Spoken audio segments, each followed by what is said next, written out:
സ്വർഗത്തിൽ നിന്ന് പുറത്താക്കപ്പെട്ട ആദം നബി അലൈഹിസ്സലാമും ഹവ്വാ ബീവിയും ഭൂമി ലോകത്തെത്തി. പക്ഷേ ആദം നബി അലൈഹിസ്സലാമും ഹവ്വാ ബീവിയും രണ്ട് സ്ഥലങ്ങളിലായാണ് ഭൂമി ലോകത്തെത്തിയത്. വിജനമായ ഭൂമി, ചുറ്റും ആരുമില്ല.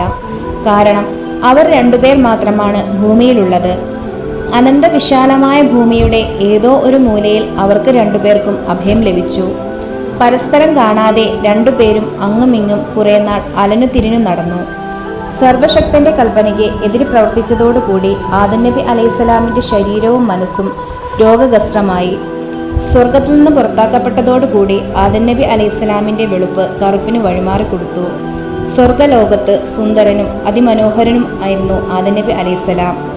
ചെയ്ത തെറ്റിന് പകരമായി ആദം നബി അലൈഹിസ്സലാമിനോട് ഓരോ മാസത്തിലെയും 13, 14, 15 ദിവസങ്ങളിൽ വ്രതം അനുഷ്ഠിക്കാൻ അള്ളാഹു കൽപ്പിച്ചു. അള്ളാഹുവിൻ്റെ ആജ്ഞ പരിപൂർണമായും ആദം നബി അനുസരിക്കുകയും എല്ലാ മാസത്തിലും നിശ്ചയിക്കപ്പെട്ട 3 ദിവസം ആദം നബി അലൈഹിസ്സലാം നോമ്പെടുക്കുകയും ചെയ്തു.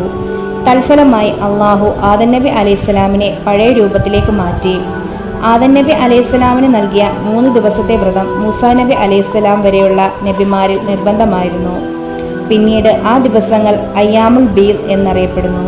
ജിബ്രീൽ അലൈഹിസ്സലാമിന്റെ നിർദ്ദേശപ്രകാരം ആദം നബി അലൈഹിസ്സലാം ഇന്ന് അറഫ എന്നറിയപ്പെടുന്ന സ്ഥലത്തേക്ക് യാത്ര പോയി.